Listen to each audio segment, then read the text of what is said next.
la problématique s'est déplacée de on est agile pour mieux travailler, pour mieux collaborer et produire des meilleurs produits, à on fait des méthodes agiles pour être plus agile. Au fond, ce qui est important, c'est de rebrancher les cerveaux.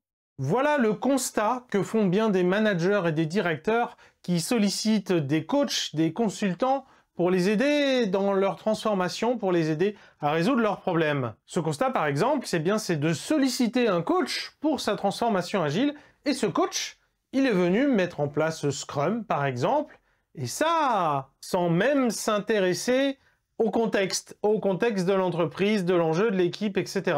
Et le résultat, on enchaîne les galères, et les équipes, elles sont complètement démotivées par cette transformation agile foirée. Et ouais, malheureusement, ce constat de coach consultant qui arrive avec une solution toute faite, on le voit souvent, très souvent même. Et heureusement, il y a une approche plus subtile.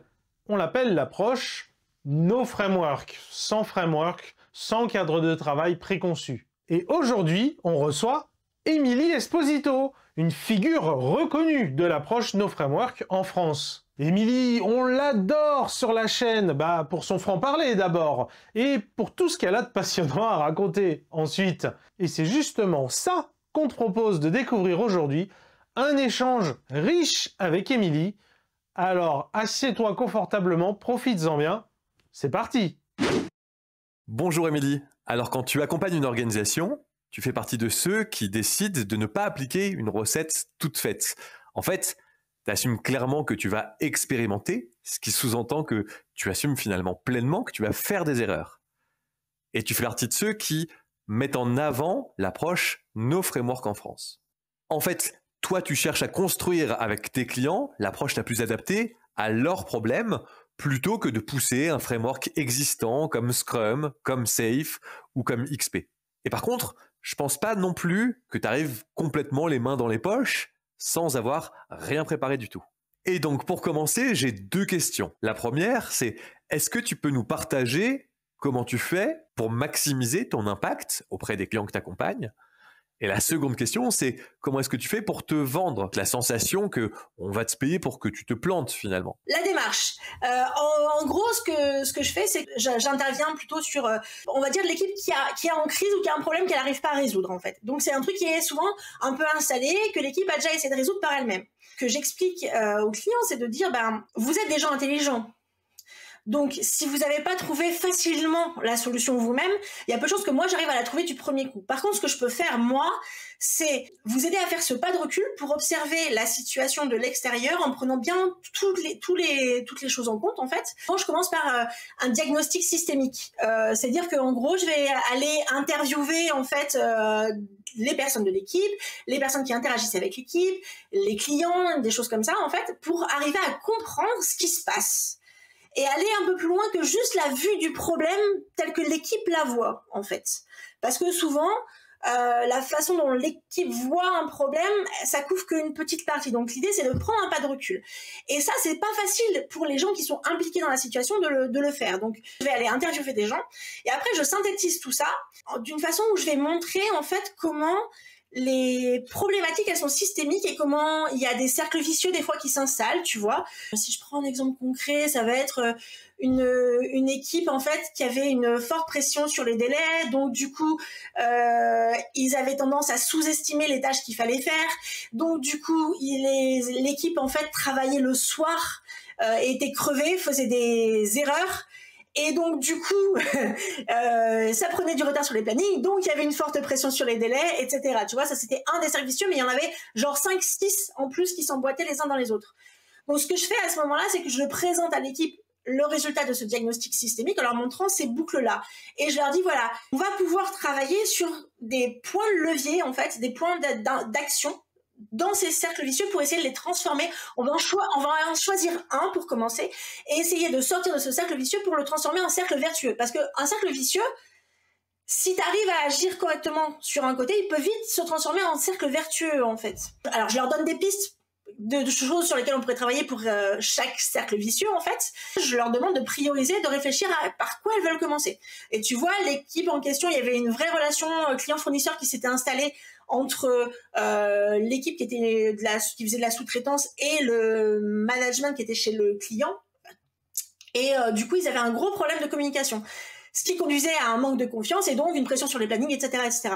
Et en fait, tout le monde a été d'accord pour commencer par travailler sur le fait de renouer de la confiance et améliorer la communication. Et que du coup, ça devrait commencer à décanter les choses et on verrait ensuite par quoi il faudrait continuer. Alors qu'à la base, quand ils m'avaient appelé, ce qu'ils voulaient, c'était que je les aide à mettre en place Scrum et à utiliser Jira, tu vois. Donc on était vraiment à... C'était un peu un grand écart par rapport à ce que je leur ai proposé. Mais de fait, ça a fonctionné. Donc le premier truc, c'est ça, c'est ce côté donner un regard extérieur pour essayer de comprendre le problème, en fait. Et après, impliquer l'équipe dans quel problème on veut résoudre et comment on veut essayer de le résoudre. Donc, ce que je vends, en fait, c'est l'apprentissage par l'équipe d'une démarche pour regarder leurs problèmes en face et réfléchir ensemble à comment essayer de les résoudre de façon, en expérimentant par petits pas, en essayant des choses, en voyant ce que ça donne et en corrigeant le tir au fur et à mesure. Une démarche très agile parce que incrémentale et basée sur le feedback, en fait. En fait, en t'écoutant, j'ai une petite question qui me vient, c'est est-ce que tu as des outils, est-ce que tu as des templates que tu utilises et que tu préconises, ou est-ce que tu te réinventes à chaque fois? Non, j'ai pas de template. Le fait que tu aies défini à l'avance des axes, ça te met en fait des formes d'ornières où tu vas aller chercher seulement sur certaines aires, etc. Et donc, en fait, tu peux manquer des choses, en fait. Où tu vas chercher inconsciemment, plutôt qu'intuitivement, tu vas chercher à faire rentrer des choses dans des moules que tu connais déjà. Alors, du coup, c'est extrêmement consommateur de temps ce que je fais en termes de... ça, c'est un truc où les clients, ils ont un peu du mal jusqu'à ce qu'ils voient le livrable que je produis. Quand je leur fais la présentation du livrable, ils disent ok, c'est super, c'est exhaustif, c'est comprend, enfin voilà, ça va aller carrément le coup. Mais si tu veux passer quasiment un mois à interviewer 30 personnes, en fait, du coup, c'est plus coûteux. Mais d'un autre côté, ça amène ce côté où je suis agnostique au début, je ne cherche pas spécifiquement quelque chose. Donc ça me laisse ouverte à recevoir ce qui se passe, en fait. Et en t'écoutant, du coup, j'ai une question qui me vient. D'après toi, pourquoi est-ce que l'approche no framework, ou en tout cas les approches où on se passe de framework, sont plus efficaces que les approches où on commence avec un framework comme Scrum, comme Safe, comme XP ou autre, hein. Et puis une fois qu'on maîtrise ces frameworks-là, on les fait évoluer, on les adapte à son contexte. Je serais curieux d'avoir ta réponse là-dessus. J'ai deux branches de réponse là-dessus. Il y a le fait que quand une équipe décide de devenir agile, c'est que souvent... Alors déjà, si elle le décide, si c'est pas poussé par l'extérieur, ok ? Si l'équipe décide de se mettre dans une approche agile, souvent c'est qu'elle a un problème. Prendre en bloc une méthode avec plein de pratiques qui vont pas forcément s'attacher à résoudre le problème qu'on a, c'est juste rajouter de la charge mentale, de l'apprentissage, etc. dans une équipe qui a déjà des problèmes, en fait. Donc, en fait, tu fais qu'aggraver les problèmes quand tu fais ça.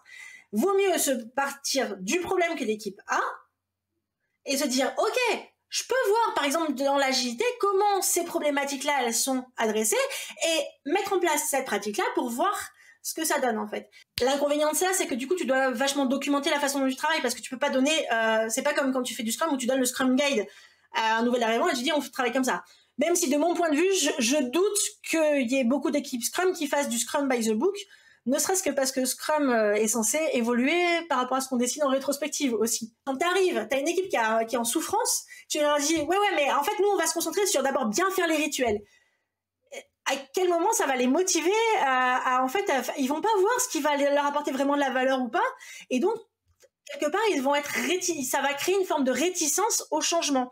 Alors que si tu leur montres que tu arrives à amener de la valeur en résolvant les problèmes les plus prégnants qu'ils ont à ce moment-là, en amenant de l'agilité, à ce moment-là, t'as gagné parce qu'ils vont avoir envie d'en savoir plus, en fait. L'autre bout de ma réponse, ça fait des années que je me dis qu'il faudrait que j'écrive un article sur comment le chouari a tué l'agilité. Porte une part de responsabilité, hein. C'était dans les débuts des années 2010, on va dire, quand c'était le début des méthodes agiles en France.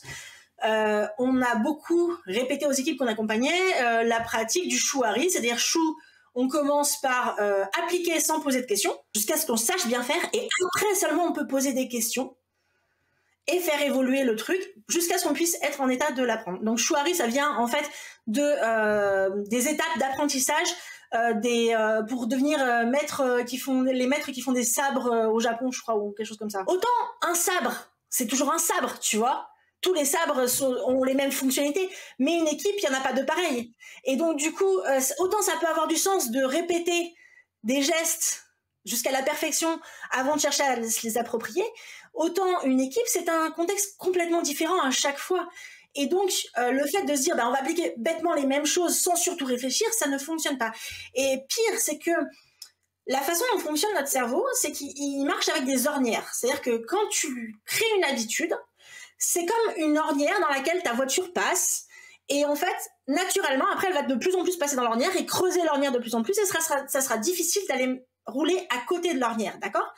Donc, quand tu arrives dans une équipe et que tu leur dis « Je vais vous dire comment faire, posez surtout pas de questions », tu crées deux ornières qui sont « C'est le coach qui a la réponse » et « Il faut pas poser de questions ». Sauf que nous, ce qu'on veut amener, c'est de l'auto-organisation, c'est l'empouvoirment des équipiers et des équipières, etc., pour qu'il puisse y avoir réellement une auto-organisation, tu vois. Donc, du coup, en faisant ça, en commençant par dire « Quand vous serez assez grand, vous pourrez poser des questions », on les met dans une habitude où ils ou elles ne vont pas en poser. Avec ce qu'on est en train de se dire, est-ce que le fond du problème, c'est pas juste d'essayer d'éviter le cargo culte, ou en tout cas une situation horrible dans laquelle on peut tomber, qui est que les gens ils font des trucs sans vraiment comprendre pourquoi, ils mettent en place des pratiques sans vraiment en fait faire qu'elles fonctionnent. Ne porte pas ses bénéfices. Effectivement, le cargo culte, c'est complètement contre-productif. Et le cargo culte, c'est le fait d'appliquer sans comprendre des pratiques, en fait, et du coup, en espérant avoir les mêmes bénéfices que ce qu'on observe chez les autres. Ça marche pas. Et effectivement, je vous conseille la conférence. Apparemment, elle est très appréciée, donc vous devriez pas perdre votre temps. Mais en fait, pour moi, c'est pas vraiment ça la question de fond. Enfin, oui, c'est important d'éviter le cargo culte, mais au fond, ce qui est important, c'est de rebrancher les cerveaux. À la base, quand tu regardes le manifeste agile et les gens qui l'ont construit et les gens qui ont construit les méthodes qu'il y avait au début, tu sais, que ce soit Scrum, XP, Crystal, etc., l'idée, c'était de trouver de meilleures façons de collaborer pour faire des meilleurs produits. À la base, c'était ça qu'ils voulaient résoudre. Et donc, ils se sont dit, on va apporter une nouvelle approche d'organisation de projets et d'équipes. L'agilité, manifeste agile. Et donc, du coup, le manifeste agile était une solution pour trouver des meilleures façons de collaborer et de produire de meilleurs produits. Le manifeste agile, en fait, c'était un peu c'est des valeurs, des pratiques, donc c'est assez flou sur comment on fait dans le quotidien, tu vois. C'est pour ça qu'on a eu un focus après sur les méthodes. Du coup, la problématique s'est déplacée de on est agile pour mieux travailler, pour mieux collaborer et produire des meilleurs produits, à on fait des méthodes agiles pour être plus agile. D'accord? En perdant un peu de vue le truc du départ. Et puis, en fait, quand tu regardes après comment ça s'est passé, quand tu vois toute la production de contenu, et Scrum Life participe à ça, hein, on s'attache beaucoup à réfléchir à comment on fait bien telle ou telle pratique. Donc, comment on fait bien telle ou telle pratique pour bien faire telle méthode. Et là, on a carrément perdu aussi de vue le manifeste. Et donc, du coup, en s'éloignant progressivement, en allant vers du détail et de l'implémentation, on a perdu le problème de départ qui est mieux collaborer et faire des meilleurs produits ensemble. Et en fait, de mon point de vue, la vraie question, c'est comment on fait pour mieux collaborer et faire des meilleurs produits ensemble. L'agilité, c'est une réponse, c'est pas la seule. C'est pour ça aussi que partir du framework, c'est quelque chose qui nous ferme des portes. En fait, c'est pas forcément nécessaire, etc. Mais que le focus, il doit être sur comment est-ce qu'on fait pour mieux collaborer ensemble et faire des meilleurs produits. Et ça dépend forcément de la structure des organisations, des produits qu'elles développent. Tu vas pas faire de la même façon quand tu fais du hard, quand tu fais du soft ou quand tu fais du mixte ou ce genre de choses.